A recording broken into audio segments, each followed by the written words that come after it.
Your job is to lower sales resistance first and then increase sales acceptance until it gets to that action threshold that I talked about the other day.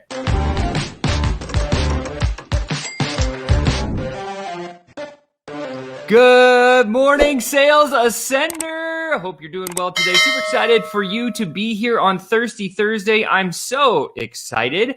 I hope you've been having a wonderful day. I know I have. I love Thursdays. Thursdays are great days because A, they are the best prospecting day of the week, and B, they are the best prospecting day of the week. So guess what? Like, I love prospecting. I love the lost art of prospecting and sales. And that's what I rally around because that's what I love. And also, hopefully I can give you a bunch of value on what you can use in your world.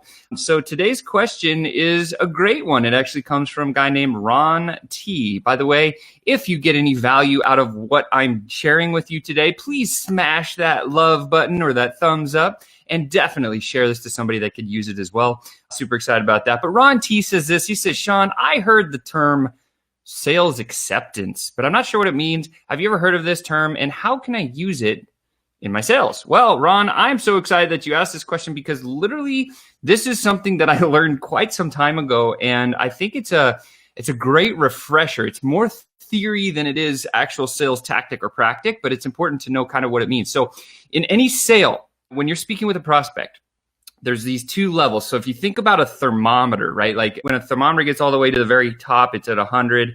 And then when it gets down to the bottom, it's at 0, like let's say degrees. And so when you first start any sale or any prospecting activity, typically the people that you're speaking with, their sales resistance. Okay, so if this one over here is sales acceptance and this one over here is sales resistance, what happens is the resistance when you start the sale kind of looks like this. So your sales resistance is super high from your prospect and your sales acceptance is low.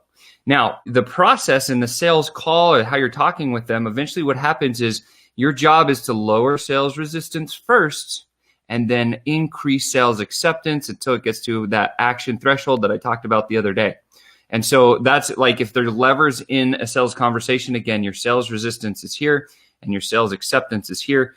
And so what we want to do is we want to focus on lowering the sales resistance and then increasing the sales acceptance to the point where you hit the action threshold in which they're going to go ahead and they're going to say yes. So in theory, that's what that means. That's what sales resistance and sales acceptance means. Now that you know it, let's talk about an example that might help you. I'll just kind of throw it out there. This is generic. I don't know how good of an example this is going to be, but it'll be something that makes sense. So let's say, for example, it's the evening time. You just kind of finished up with dinner. You're sitting down on the couch. Maybe you flicked on some music that you just want to listen to and chill out and kind of wind down for the evening, and the phone rings. And you pick up the phone and you're listening to this music, you're in a great mood, and all of a sudden this guy just starts bark, bark, bark, bark, bark, trying to sell you some sort of an investment thing. Now, we all know the robocalls and all that stuff sucks, right? So to get those calls anyways. And so if in that state, your prospect, if you're the guy who's making that phone call, guess what's going to happen? The resistance is going to be super high. And because they're not in the right state, that means they're not going to be able to lower any resistance. So this part of the call, which most traditional sales people will just start bark, bark, bark, buy my stuff. And they're trying to move this one up. Well, you can't move this one up until this lever comes down. And so in that scenario, typically what's going to happen is that salesperson that's making the call is just going to hang up, right? And so now let's talk about another kind of example, like just taking this forward. Let's say, for example, the next day, after you had a great night, cooled down, got over the phone, and you're sitting there, you had a conversation with your wife about this idiot trying to sell you investment stuff or whatever. There's a little seed of investment got stuck in your mind. So the next day you're online and you're just going around and you happen to see something about investments. And so you're like, well, I was talking about that last night, and you click on it, right?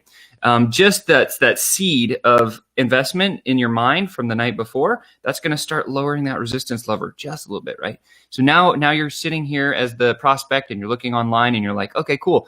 I see something that says, hey, do you want to learn more about investing in mutual funds and how they'll help you? And you get interested. So you click on that, right? So that's now, again, so that the investment thoughts in your mind drops a little bit, and then you click on a link and it drops a little bit more, and you click on that and you're like, this is really interesting. And then you see another headline says something like, hey, learn the power of compounding interest. And then you're like, oh my God, click again.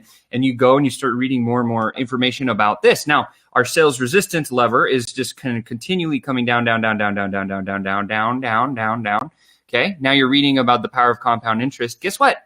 Your sales resistance is probably right about here somewhere, right? As the buyer. And then as a sales professional now, like what do we do? Like how do we bridge the gap? How do we switch levers and go into the sales acceptance side of the game?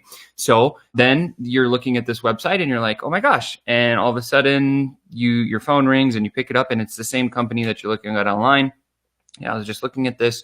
And now the sales professional's job is much, much easier because it's literally like, hey, all you have to do is share a little bit of positive information. Always, the action threshold is involved with three things. It's positives, negatives, and self-limiting beliefs. So if we can press on like, hey, why are you trying to buy this? And all of a sudden your sales acceptance comes up. And then it's maybe like, hey, I'll give you this free guide if you buy now, sold, right? Because they met the action threshold. So that is a sales cycle. That's something that can happen. That's how the difference of sales resistance and sales acceptance works in terms of levers. And so again, if you look at it with emotion and logic, and that's literally how every single sales conversation goes, think about it this way. So like if your sales resistance is here and you get into a conversation with a prospect as a sales professional, your job is emotionally to change or help them change their state to start introspectively looking at the problems they have in their world. And that will start to lower their sales resistance. And in the call, when you get to about here, this means the prospect that you're talking to has gotten clarity that they do have a problem and they do need to solve it. So there's no sales resistance. They know they have a problem internally and introspectively looking at what they have to solve, which is great. Now you've gotten there in the sales conversation and it's like, okay, can I have a minute to share the offer that can solve this problem? Because I know I can solve it. And you get permission. And now you would go into a presentation mode in which the sales resistance is down and you go up. And then there's objections or things that are going to pop up and come about. But then during that conversation, eventually you'll hit that action threshold and then that buyer will buy. So those are two examples of sales resistance, bringing that down. That's the first lever that we have to use. And then the second lever is we have to push up sales acceptance, meaning you have to demonstrate through a presentation of words or screen share or whatever that your product or service can actually solve the problem that you've identified in the sales call. So like sales resistance, how do you bring that down? Help them identify problems, give them clarity on the thing that you solve. Make sure that you can understand that they have that problem. If they don't, do not sell them anything. We always talk about that, always for good, never for evil. And then once they've gotten clarity and they're like out of their emotional state of like, yes, I do have a problem. I know I need to solve this. That's the trigger when it switches from emotional to logic. Logic is all the sales acceptance, right? And you're like, okay, can I just share this real quick, our offer? Because I know this will solve your problem. I've done it 100 times or whatever. Sure, great, sure. Okay, cool. Now you have permission to actually go sales acceptance. Like, here's this problem. This is what you need to do to solve it. This is what you need to do to solve it. And the how-to is your special sauce inside your product or service. And so that is, Ron, what I would share with you in terms of the difference between sales resistance, sales acceptance. And I think that should probably answer that question for you pretty good. And by the way, guys, if you have any questions, please drop a comment right below here. Would love to answer any sales questions, any prospecting questions that you may have. That's what I do. That's what I love. And I geek out on it every single day. I read books. I'm still a student of communication. I want to master that. That's my focus. And again, if you haven't joined our inner circle and you are looking for a robust way to master the conversation of prospecting and sales, this is the place you need to be. Just go to facebook.com/groups/sales ascenders inner circle and get yourself an invite. And we'll look through, as long as you qualify through our criteria, you'll be allowed into our inner circle family, of which then we will start to solve all of the sales problems in your world. With that said, I love you. Have a wonderful weekend. Be safe this weekend. I know that the COVID thing's spiking right now, so make sure that you social distance and wear a mask. It's good to just keep reminding everybody to do that. Unfortunately, there's some people closer to me now that have started to contract this thing, and so I'm like, that sucks, but just be careful, right? So I love you guys. Get in that sales conversation. Crush it. I love you. I'll talk to you guys later. Have a great weekend. Bye.